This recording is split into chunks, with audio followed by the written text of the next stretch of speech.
inévitablement, s'il y a une pression des jeunes, il y a une pression des consommateurs pour avoir des produits plus éco-responsables puis des pratiques plus éco-responsables en affaires. Puis finalement, les citoyens qui veulent un environnement plus sain, qui veulent plus de verdure, qui veulent des endroits avec une proximité avec la nature, avec des espaces verts, puis tout ça, où on peut respirer, une qualité de l'air qui est étroitement liée à une qualité de vie aussi, en ville, en banlieue, des toits verts dans les grands centres comme Montréal. On le voit avec les fermes LUFA, entre autres, qui ont des super beaux projets, de l'apiculture urbaine. Bref, tout ça, je pense qu'on vit un beau moment de ce côté-là. Puis ça exerce quand même une pression sur le politique. Vous écoutez La Talenterie, votre meeting du vendredi. Bon vendredi, bienvenue à ce nouvel épisode du podcast La Talenterie où on parle d'entrepreneuriat, d'innovation sociale et du monde du travail en général. Cette semaine, je rencontre un entrepreneur, mais tu sais, un vrai, là, quelqu'un qui a plein de projets en tête, qui se décrit comme un entrepreneur social. Et en plus, c'est un ami de longue date, quelqu'un avec qui j'ai été au cégep. On n'était pas dans le même programme, mais on était dans la même gang d'impro. Et puis, on s'était un peu perdu de vue, en fait, pour être honnête. Là, on n'a pas nécessairement entretenu des liens depuis le cégep. Par contre, on avait des amis communs. Et un de ces amis-là m'a parlé d'Alexandre récemment, quand moi, j'ai lancé mon entreprise, pour me dire qu'Alexandre aussi avait lancé son entreprise et qu'il faisait du développement durable. Donc là, vous voyez les liens. C'est sûr qu'Alexandre et moi, on a repris contact, on s'est parlé. Et évidemment, il fallait que j'invite Alexandre au podcast de La Talenterie. En plus, ce qui est le fun, c'est qu'il y a vraiment une vision différente. Parce que Alexandre, c'est quelqu'un qui a commencé son parcours d'entrepreneur par de l'engagement citoyen. Donc, il étudie en travail social. Alexandre, c'est quelqu'un qui veut avoir une cause, y contribuer, la faire avancer, avoir un impact sur les humains, sur son entourage, puis il le fait à travers différentes façons. Donc, il le fait beaucoup par de l'engagement citoyen, par du bénévolat, en s'impliquant comme au niveau de l'engagement citoyen et même, vous allez voir, impliqué en politique. Il va nous expliquer pourquoi c'est une corde qui est importante pour lui, puis c'est quoi sa vision de comment on peut changer les choses en passant par la politique. Et aussi, c'est un entrepreneur social. Donc, il agit vraiment sur les 3 pans de la société pour pouvoir faire avancer les choses. Je trouve ça magnifique de le voir aller. Il est très inspirant, vous allez voir. Donc, je suis contente de vous présenter mon ami Alexandre Daisy. Et juste avant, on me fait signe de vous dire qu'il faut mettre 5 étoiles au podcast. C'est important pour notre référencement. Pour vrai, il y a beaucoup de gens qui nous suivent. Puis je sens vraiment que les personnes qui nous suivent apprécient le podcast. On voit la progression dans les auditeurs. C'est vraiment trippant. Donc, pour que ça continue à aller dans ce sens-là, s'il vous plaît, si vous avez un petit 2 minutes pour faire votre part et aider des pauvres podcasteurs en quête d'étoiles, on vous invite à... Ça serait super apprécié. Donc, sans plus tarder, Alexandre Daisy, fondateur et président de Consulteur.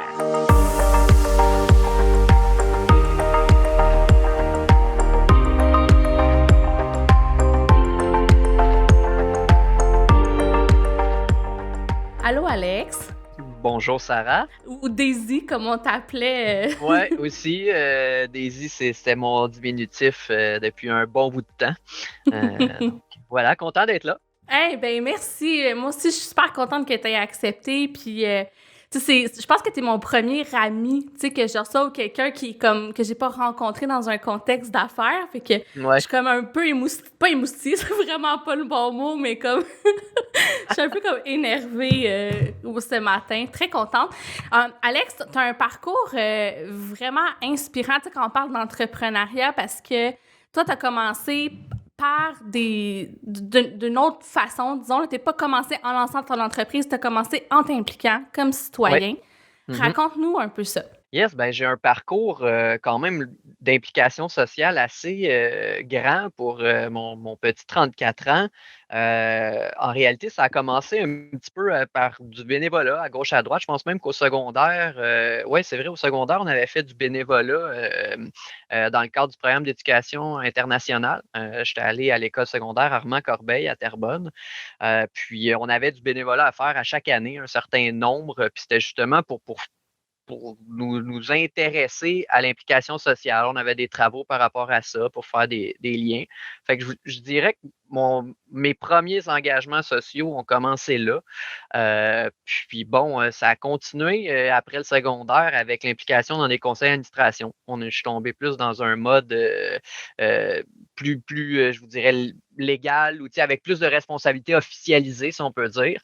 Euh, Puis voilà, je vais avoir quoi, 18, 19 les premiers temps. Tu étais déjà sur un CA à 18 ans? Ouais, autour de ça, là, ça m'intéressait. Puis, tu sais, sans trop me casser la tête, ça a évolué. J'ai changé de CA, j'ai commencé à me promener, je magasinais, parce que c'est ça un peu, tu sais, c'est un magasinage de causes. Il faut qu'on trouve des causes qui nous tiennent à cœur avant toute chose. Fait que, tu sais, au début, sans savoir exactement quel organisme qui répondait plus à la cause que je voulais desservir, ben, je me promenais un peu là-dedans. Puis, bon, à suivre. J'ai été quand même assez collé avec la cause jeunesse, bien que j'étais quand même assez jeune, puis tu sais, tout ce qui est maison de jeunes, justement, là, il y en a un peu partout au Québec. C'était des organismes que j'aimais beaucoup. Plus tard, j'ai entre autres aussi travaillé pour l'organisme régional des maisons de la famille dans la Naudière. Ça aussi, ça m'a beaucoup interpellé parce que là, j'étais rendu papa. Fait que, tu sais, selon mon évolution dans le temps, je me suis aussi collé à des causes différentes. Puis ça aussi, je OK. pense que c'est normal dans tout ça. Fait que selon mes besoins puis où j'étais dans la vie, ben, je me collais à des causes différentes. C'est sûr qu'une qui m'a toujours marqué, qui est la logique des choses, puis qui m'a amené à lancer Consulteur, c'est vraiment l'aspect de développement durable, l'environnement. Puis qui jumelait aussi à mon premier diplôme qui est en technique de travail social. Il y avait une suite logique d'arrimer l'humain avec son environnement. Tu sais. Fait que voilà, puis consulteur pour moi, c'était inévitable qu'on devait faire quelque chose avec ça, puis je devais partir un projet d'affaires plus grand. Fait qu'en réalité, l'entrepreneur que je suis, je l'ai découvert plus tard. Peut-être qu'il y en a qui ont des idées d'entrepreneuriat ou des idées d'entrepreneur avant ou qui se découvrent comme entrepreneur plus tôt. Moi, c'était l'inverse. C'est le citoyen engagé, le jeune engagé socialement qui a découvert sa fibre d'entrepreneuriat à travers de ça. Puis c'est ce qui me définit un peu plus aujourd'hui, c'est-à-dire que je me considère comme un entrepreneur social qui dessert une cause avant le profit ou qui du moins veut faire du profit, mais pour aider la cause aussi.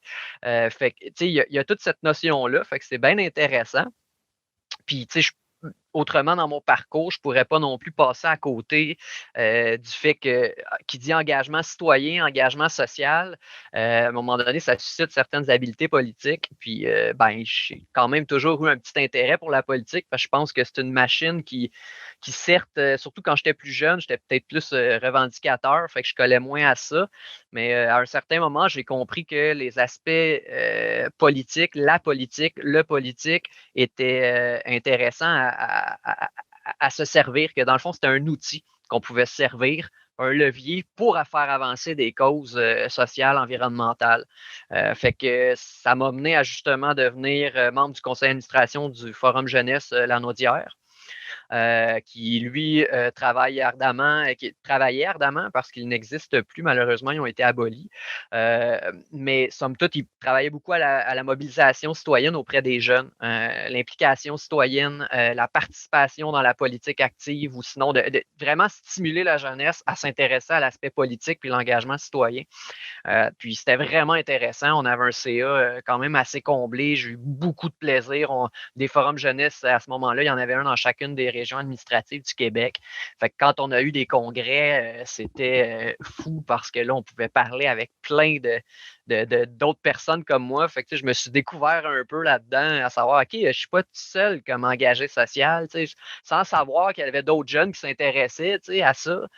Fait que c'était vraiment génial. Puis ben, la suite logique était vraiment dans mon parcours de me lancer officiellement en politique, chose que j'ai faite dans les dernières élections municipales il y a 4 ans, donc en 2017. Je me suis présenté aux élections dans ma ville, qui est Lavaltrie, dans la Naudière, située entre Berthierville et Repentigny, pour ceux qui se retracent un peu moins. Mais bref, je me suis présenté comme conseiller municipal avec une équipe. Mon maire a été élu. Quatre autres conseillers aussi de mon équipe ont été élus. Fait que les élections, en équipe, ça a été remporté. Moi, par contre, j'ai perdu mes élections, mais uniquement par 5 voix. Fait que j'étais quand même bien fier. Pour une première fois. C'est ça, exact. Là, j'étais quand même bien fier de ce que j'avais accompli parce que je veux dire, ça faisait 4 ans que j'habitais dans ce ville-là seulement, tu sais, puis scorer comme ça, je pense que c'était bien. Fait que c'était toute une expérience. Donc, voilà un peu pour mon implication politique aussi. C'est vrai, centre de service des SAMAR aussi, qui maintenant, j'ai été commissaire 1 an. L'année dernière, c'est terminé l'an dernier. Encore une fois, l'abolition des commissions scolaires. C'est drôle, je suis tout le temps ça. Je m'implique dans des organismes qui sont abolis. Mais c'est des changements structurels qui, à un moment donné, arrivent. C'est cyclique. Fait que je m'en fais pas trop. Là, puis c'est assurément pas à cause de moi que ça s'est passé. Ouais, je pense pas que tu peux te mettre l'abolition des commissions scolaires sur le dos. Non. Écoute, j'ai un dos large, mais tu me connais aussi de physique. Je suis pas très gras et très gros. Et je suis quand même tout petit. Je suis chétif, dans le fond. Là, fait que c'est ça, j'ai pas le dos si large que ça, vraiment physiquement. Fait que voilà un peu ce qui résume globalement. J'ai toujours un intérêt à l'engagement citoyen. J'en parle souvent avec des jeunes aussi quand je peux, tout ça dans divers projets, quand j'en ai la chance. Puis voilà, je pense que les gens me connaissent beaucoup là-dessus. Puis, tu vois, tu m'amènes à te poser une question dont on n'a pas discuté en préparation, puis tout ça, mais c'est con, mais ça me flash. Tu sais, moi, quand j'ai commencé une maîtrise en innovation sociale, que j'ai dû suspendre parce qu'à un moment donné, l'entrepreneuriat prenait beaucoup de place là, dans ma vie. Je pense que tu peux comprendre. Mais dans l'innovation sociale, il y a comme 3 approches ou 3 croyances différentes ou 3 façons d'aborder ça. Le premier, c'est de penser que pour faire l'innovation sociale, il faut que ça passe par le politique. Tu sais, absolument, de dire, il faut que ça soit les gouvernements, les lois, tout ça. Il y en a d'autres qui disent, ben non, tu sais, il faut que ça vienne vraiment d'un mélange de politique, des citoyens, de trucs émergents. Il y en a qui vont dire, ben on peut pas changer les choses par les gouvernements, ou tu sais, il y a trop de lobbyisme, où il y a comme trop un cadre qui est rigide, qui est difficile à faire changer. Il faut que le changement soit émergent puis vienne des citoyens, puis même à la limite, tu sais, que ce soit un mouvement presque, tu sais, anarchique ou un mouvement vraiment là, de lutte ou de mobilisation. Clairement, toi, tu as choisi d'y aller par les voies connues, les entreprises, les organisations, le gouvernement. Ouais. Qu'est-ce que tu penses de ça? C'est super intéressant. Je connais certaines notions d'innovation sociale, mais sans aller trop dans les détails. Moi, je suis un gars beaucoup d'action. Puis c'est pour ça que je définis nos services comme étant de la gestion conseil. C'est correct de donner des conseils aux gens, mais nous, c'est notre mission qu'on veut réaliser. Fait qu'il faut que ça soit concret. Il faut que ça se réalise dans des actions concrètes, puis on s'implique dans ces solutions-là qui sont proposées à notre clientèle. Puis vois-tu, dans mon parcours, mon expérience, ce que j'entrevois, c'est que chaque problématique qu'on veut adresser, que ce soit sociale ou environnementale, je pense qu'à un certain moment donné, ça requiert une certaine réflexion puis un certain recul. C'est quoi la meilleure intervention qu'on peut faire pour modifier les choses? Dans certains contextes, on a des cadres réglementaires, on a des lois, des législations qui vont comme encadrer, qui font que le bac à sable pour proposer des solutions, il est quand même, il est limité. Fait que des fois, il faut travailler sur ce cadre-là, mais autrement, des fois, on peut arriver à jouer quand même dans ce même bac à sable-là, puis plus d'y aller d'un mode mobilisation citoyenne. Parce que là, on parle vraiment de problématiques qui rejoignent l'ensemble des citoyens sur un territoire donné. Puis dans d'autres contextes, on peut arriver avec la troisième option qui est vraiment... tu me parlais des 3 options. Il y en a une, j'ai oublié déjà. C'est comme plus le mélange de tout. Ça prend la mobilisation citoyenne et la place des entreprises. Voilà, c'est ça, exact. Puis notre approche chez Consulteur, puis je pense qui justifie aussi la croissance qu'on a, c'est qu'on le voit comme un tout. Il y a l'aspect réglementaire sur lequel il faut travailler, il y a l'aspect mobilisation citoyenne, les besoins de la base, les consommateurs, les citoyens en ont des besoins, il faut être à l'écoute de ça, que ce soit pour leur proposer des nouveaux produits et services, mais au-delà de ça, par rapport aux causes aussi qu'ils veulent puis l'engagement qu'ils veulent que les organisations aient. Fait que c'est vraiment un mélange de tout ça. Puis tu sais, moi, je me définis un peu par ces trois modes-là, parce qu'en réalité, oui, je fais de l'implication politique, de l'engagement citoyen, mais au-delà de ça, il y a l'entrepreneur derrière ça qui utilise l'entreprise pour proposer des solutions fixes à des organisations.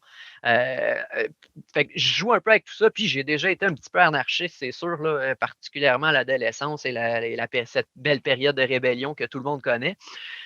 Donc, c'est ça qui fait qu'en réalité, il faut vraiment adresser la problématique qu'on pense, qu'on entrevoit à travers ces trois visions-là, ou ces trois lunettes-là, si on pourrait dire.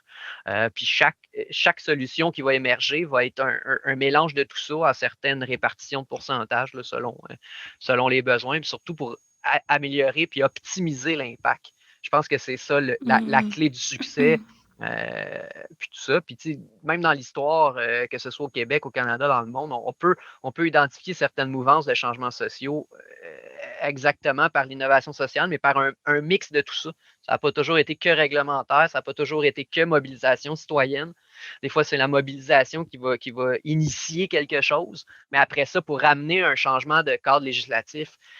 Fait que c'est vraiment un mélange de tout ça, à mon avis, qui crée un beau tout. Puis toi, dans tes clients, il y a beaucoup des villes, des OBNL, des organismes variés, tout ça. Ouais. Est-ce que tu observes un changement de mindset ou une réelle volonté? Je comprends que tu travailles probablement avec peut-être ceux qui veulent mettre des choses en place, mais est-ce que tu sens que la volonté politique est au rendez-vous quand on parle de... Puis on dit développement durable, mais en fait, c'est la lutte au changement climatique, c'est plus loin que le développement durable, c'est peut-être un peu la décroissance.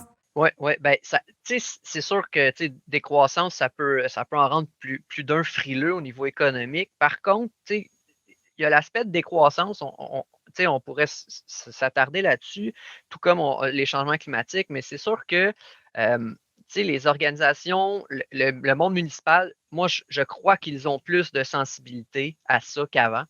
Je pense que notre génération, à moi, à toi, Sarah, puis probablement plusieurs de tes auditeurs de podcast, on voit qu'il y a une mouvance qui se passe. Le contexte de pandémie joue un rôle aussi dans tout ça. Il y a du positif dans tout, pour le voir, là, mais la pandémie, c'est pas le fun, mais que les gens se mettent à se questionner sur l'aspect de télétravail. Autant on en parlait avant, mais là, on en parle un peu plus. Puis là, les gens, ça crée moins de trafic, moins de véhicules sur la voie routière, moins de transport, moins de consommation d'essence, moins de GES qui sont émis par les véhicules à essence, qui sont le mode de transport principal quand même encore aujourd'hui. Donc, il y a une transition qui se passe qu'on peut observer par divers indicateurs. On peut parler de la grande entreprise Tesla qui a vu son action exploser. Bon, certains me diront, ben oui, mais c'est à risque, la valeur de l'action est surévaluée. Certes, mais il reste qu'il y a un message clair. De la même manière que dans les constructeurs automobiles, tous ont commencé à entamer de la recherche et le développement pour arriver à déployer des produits hybrides, rechargeables, peu importe les types, mais pour arriver à proposer de nouveaux modes de transport. Je pense à la compagnie Lyon aussi qui a signé une entente aux États-Unis pour électrifier puis proposer des autobus scolaires électriques, mais aussi des grands véhicules de transport, là, des gros 18 roues. Là. Fait que, je pense qu'il y a un changement. On le voit, entre autres, qui est porté particulièrement par les jeunes. Moi, c'est ce que je vois. On dirait que, avec les nombreuses mobilisations citoyennes qu'on a vues avec la petite Greta Thunberg qui fait beaucoup de bruit, mais qui a quand même beaucoup de verbes pour vulgariser le concept de développement durable, le concept de l'importance de protéger l'environnement qu'on a aujourd'hui parce qu'elle est source de profitabilité. On génère de l'argent par rapport à ça grâce à un environnement. Puis, si on n'y fait pas attention, l'économie en dépend quand même dans une certaine mesure. Fait que c'est là, c'est toute une question d'équilibre. Puis je pense qu'il faut y faire attention. Puis voilà, puis inévitablement, s'il y a une pression des jeunes, il y a une pression des consommateurs pour avoir des produits plus éco-responsables puis des pratiques plus éco-responsables en affaires. Puis finalement, les citoyens qui veulent un environnement plus sain, qui veulent plus de verdure, qui veulent des endroits avec une proximité avec la nature, avec des espaces verts, puis tout ça, où on peut respirer, une qualité de l'air qui est étroitement liée à une qualité de vie aussi, en ville, en banlieue, des toits verts dans les grands centres comme Montréal. On le voit avec les fermes LUFA, entre autres, qui ont des super beaux projets, de l'apiculture urbaine. Bref, tout ça, je pense qu'on vit un beau moment de ce côté-là. Puis ça exerce quand même une pression sur le politique. Ce que j'entrevois, c'est que je pense qu'il y a certaines réglementations, puis un cadre politique, des règles, des lois, c'est pas quelque chose qui va changer en un claquement de doigts non plus. Il y a des réflexions à faire, il y a des consultations, il y a plein de choses. C'est une grosse machine qui bouge tranquillement, mais qui bouge quand même et qui s'en va vers ça aussi, de par la pression des citoyens, les groupes écologiques aussi qui sont là pour bien vulgariser le concept, puis leur amener des recherches clés avec des statistiques et de l'argumentaire qui est solide. Donc voilà, puis il faut faire attention aussi à toute la question greenwashing dans tout ce brouhaha-là, parce qu'il y en a aussi, il y a une partie que faut être alerte comme citoyen, comme consommateur, parce qu'effectivement, même dans certaines certifications, à un moment donné, il arrive des trucs où, OK, mais qu'est-ce qui est le plus éco-responsable que l'autre geste ou l'autre produit? Là, à un moment donné, on arrive dans un débat d'idées qui fait que là, finalement, ça devient épuisant pour la personne qui veut juste le faire pour la cause. Ça, c'est un autre enjeu, puis c'est un enjeu, entre autres, de marketing, communication, là, mais que je pense, c'est ça, on en pourra en jaser dans un autre podcast. Puis, tu sais, dans ce que tu nommes, mettons, si on reprend l'engagement citoyen comme tel, tu as déjà nommé plusieurs choses, tu sais, entre autres, là, comme citoyen, d'être alerte à ce qu'on consomme, là, parce qu'acheter, c'est voter, on l'entend souvent, à quel point ça peut avoir un impact sur notre économie, mais sur les décisions politiques aussi qui découlent de ça, en voyant là, les besoins puis les préférences des gens. Mais qu'est-ce qu'on... Puis là, tu as nommé d'être sur un CA. Il y a un certain nombre de choses dont on a discuté, mais quelqu'un qui voudrait commencer puis qui voudrait dire hey, « moi, je considère que je suis pas un citoyen engagé. J'aimerais ça changer ça. » C'est quoi la meilleure approche? Est-ce que c'est de s'impliquer, tu sais, en politique, mettons, au municipal? Est-ce que tu dirais, peut-être, aller sur un CA, c'est une bonne façon de le faire? Je pense que la première chose à se demander pour commencer, ça serait de savoir combien de temps j'ai disponible. Je pense que le temps, c'est une denrée rare dans une société qui va aussi vite que la nôtre. Puis, tu sais, je pense qu'il faut commencer par ça parce que certains engagements vont nécessiter plus de temps que d'autres. Certains engagements vont même aller à requérir un investissement monétaire aussi, que ce soit par l'adhésion, par un membership, par des déplacements assumés à 100% par le membre bénévole. C'est quand même rare, là, mais tout de même, moi, c'est arrivé plus qu'une fois où j'ai déboursé moi-même parce que pour moi, c'était mon engagement pour la cause allait plus que juste mon temps que j'investissais. Je pense qu'une évaluation du temps, c'est une première chose. La deuxième chose, c'est de voir quelle cause qui vous intéresse le plus possible. Est-ce que vous voudriez, si vous ne savez pas, essayez-en, mais commencez par découvrir les organismes de votre quartier, de votre localité. Il y a beaucoup d'organismes communautaires qui ont pignon sur rue à côté de chez vous. Fait que l'idée, c'est d'aller les rencontrer, d'aller les connaître, puis tout simplement leur demander, avez-vous besoin d'aide? Je pense que ça serait la base, particulièrement dans le contexte actuel où, il y a des gens qui retournent aux études pour aller aider dans le contexte de pandémie. C'est extrêmement noble au détriment, en prenant des risques pour leur propre santé. Fait que je pense que des causes, il y en a à la tonne, des méthodes d'engagement, il y en a plein, mais la base, je pense, c'est d'évaluer le temps, découvrir les organismes qui sont proches de chez nous, puis de choisir une cause qui va peut-être répondre plus à qu'est-ce qu'on veut desservir. Si on veut plus protéger la nature, il y a moyen d'aller plus vers des organismes ou des organisations qui vont vont être impliqués de la sorte. Ça peut être aussi tout simplement de mobiliser, mettre en place des groupes citoyens. Tu sais, il y a plusieurs niveaux d'engagement. Moi, j'ai fondé ma propre entreprise en développement durable parce qu'à un moment donné, je pense que c'était l'outil que je voulais avoir, mais ça dépend vraiment des gens, de tous et chacun. Il y a plusieurs comités consultatifs aussi de vos villes et municipalités.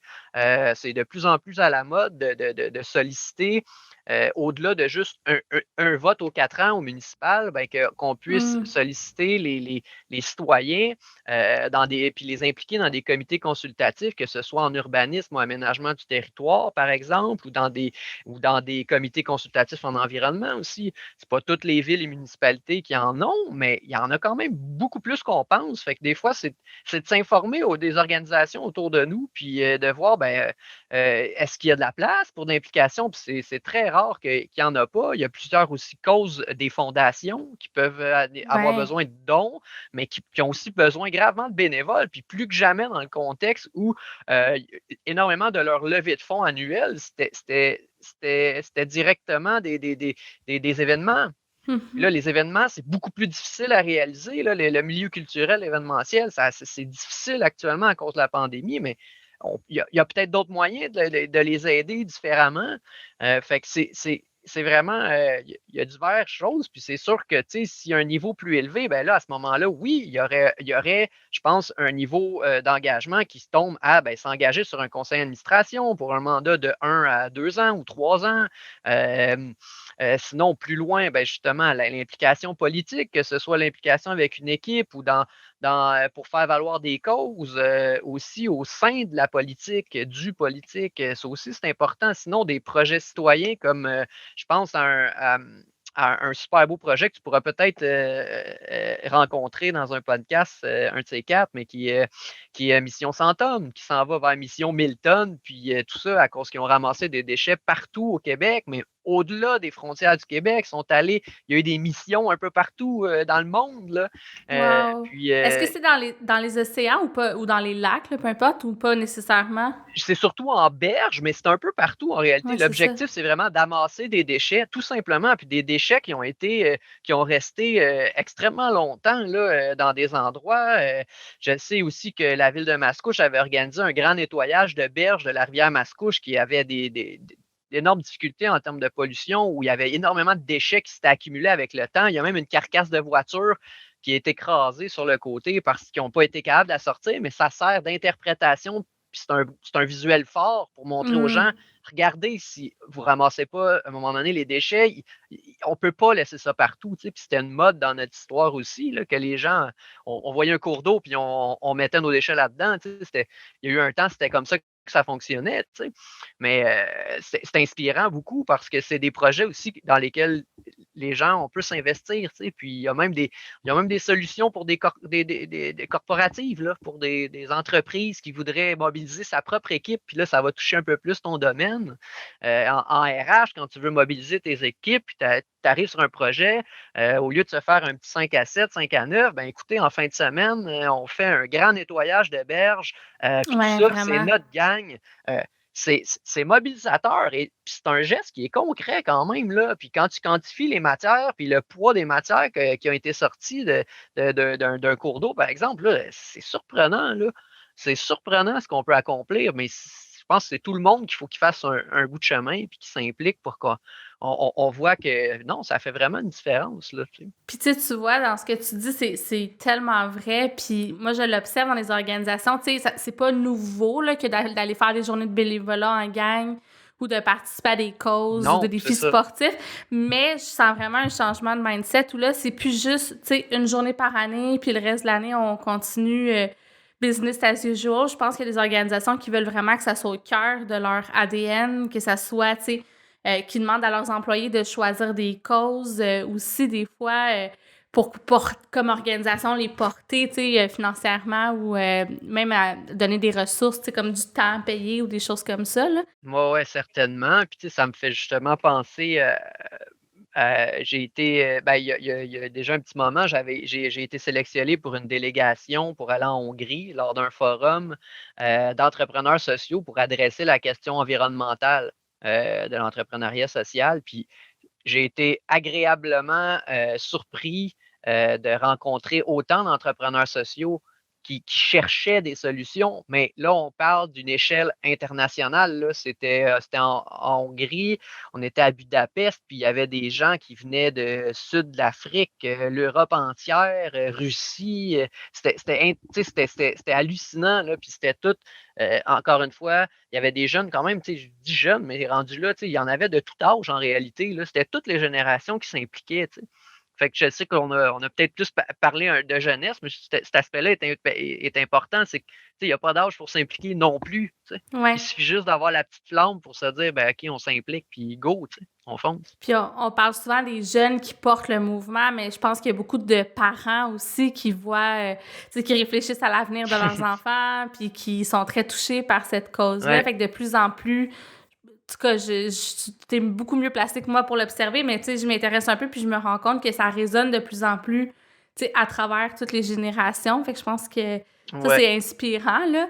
Ouais, certain. Puis avoir animé certains ateliers de sensibilisation, des fois dans des écoles avec des jeunes, souvent c'est les jeunes qui vont convertir les parents puis la maisonnée. Une fois, on va leur expliquer tous les concepts, puis là, ils reviennent à la maison, puis là, j'ai déjà eu des messages de parents qui disent là, my God, t'as transformé mon enfant, tu sais. Là, j'ai fait, ben oui, mais tu sais, c'est ça. Puis moi, je les laisse partir en disant, je compte sur toi, là, c'est toi qui vas décider. C'est pas grave si ça se passe pas, mais vas-y, tu sais, puis je chicane pas personne, fais juste leur démontrer l'importance que ça a pour toi, tu sais. Puis ça marche, ça Ben, marche. c'est sûr. C'est sûr parce que c'est tellement dur aussi de discipliner ou de changer les choses parce que, quand il n'y a pas le résonance émotive, c'est quand c'est ton enfant qui te le demande, c'est plus concret. L'impact est fort, là. L'impact est fort. Clairement. Puis, écoute, c'est super intéressant. Je pense qu'on pourrait en parler pendant vraiment longtemps. On pourrait creuser aussi certains aspects. J'ai envie de te demander en terminant, est-ce que tu as des exemples inspirants de projets parmi tes clients ou des OBNL ou des villes? Tu en as nommé plusieurs, là, mais mettons, je pense à l'exemple des ruelles vertes. Ou qu'est-ce qui change ou qu'est-ce qu'on voit de plus en plus qui peut donner espoir pour l'avenir d'un point de vue social et environnemental? Le plus récent, je pense que je vois qui est fort effervescent, c'est l'aspect de consommer local qui vient de prendre un doublement son sens dans le contexte qui est difficile sur notre économie. Puis c'est vraiment intéressant. Que tout le monde cherche un peu ben non, je vais acheter chez nous. Puis c'est plus facile, on voit plusieurs produits qui sont mieux identifiés aussi dans les magasins de surface qui sont ouverts actuellement. On le voit que là, non, ça devient plus qu'une simple marque marketing que d'écrire Produits du Québec. On tombe vraiment dans un non, c'est une suite logique. C'est logique d'acheter québécois de chez nous. Puis je pense que ça, c'est un aspect vraiment cool. Autrement, on pourrait parler d'innovation. Il y en a des tonnes, puis j'essaie de me tenir le plus à jour. Oui, on en a avec des approches clients. J'ai une montre en ce moment qui est de l'entreprise Solios, qui est une montre solaire, donc je ne change jamais les batteries avec ça. C'est à vie. Parce qu'il y a un panneau solaire d'intégrer. Ça en est de l'innovation, mais il y en a tout plein. Puis il y a des organisations qui, eux, vont en faire leur core business, d'intégrer dans leur core business une vocation sociale ou environnementale, qui est un peu comme des entreprises d'impact. On voit des fonds d'investissement qui tendent beaucoup plus vers l'investissement écologique, responsable, avec les critères de SG qui touchent la gouvernance aussi, qui touchent la parité homme-femme. C'est tous des éléments super intéressants. En politique, de plus en plus de politique en développement durable, des bâtiments verts, des projets de mini-maisons qui commencent à émerger au Québec, l'électrification des transports qui est extrêmement intéressant pour moi. Là. Moi, j'adore ce dossier-là pour se libérer du pétrole puis de notre dépendance à cette ressource non renouvelable. Donc, il y a vraiment des tonnes et des tonnes de trucs. Je pense à Boran Slat, je pense bien que je ne me trompe pas sur son nom, mais qui, lui, s'est décidé, un jeune, il n'était même pas majeur, puis il décide, moi, je vais nettoyer les océans. OK? C'est assez les déchets de plastique, c'est assez l'île de plastique avec le vortex de déchets qui se passe dans le Pacifique. Moi, je vais monter une flotte de bateaux adaptés, puis on va retirer le plastique des océans, puis les déchets des océans. Puis, c'est un projet qui continue, là. Fait il n'y a pas de petit, il n'y a pas il y a pas de trop petits gestes. Il n'y a que d'excellentes initiatives pour faire une différence. Puis c'est ça, il faut le mettre de l'avant à fond la caisse là, pour qu'on initie des changements. Puis c'est pas Alexandre Désy tout seul, c'est pas Sarah Jodoin qui va le faire tout seul. Je pense que c'est le plus inspirant au final, c'est la somme de tout ça. C'est une grande équation là, qu'on est en train de créer ensemble. Là. Fait que c'est génial, puis j'espère qu'il y aura des auditeurs de ton podcast que je vais avoir su convaincre un peu. Sinon, ben, je suis ouvert à une petite bière locale ou un café avec plaisir avec eux. Écoute, quel beau mot de la fin. Alexandre Désy, qui est président fondateur de Consultaire. Je vous invite à le suivre, évidemment. On va mettre les liens, Alex, là, vers ton site web, votre LinkedIn. Ton LinkedIn personnel, parce que là, tu as lancé une invitation à la bière locale, donc ça se peut qu'il y ait des gens qui te demandent ton agenda.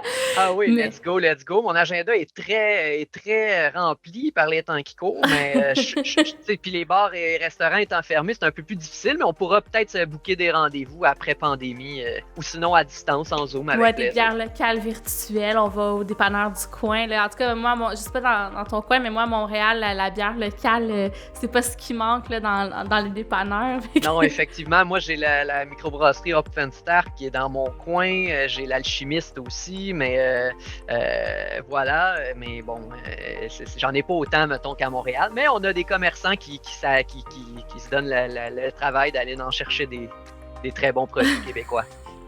Super. Écoute, merci Alex. On se reparlera peut-être pour un prochain sujet. Ça a été vraiment le fun. Merci de t'être prêté au jeu. Puis je te dis bye bye. Bye Sarah. Merci beaucoup.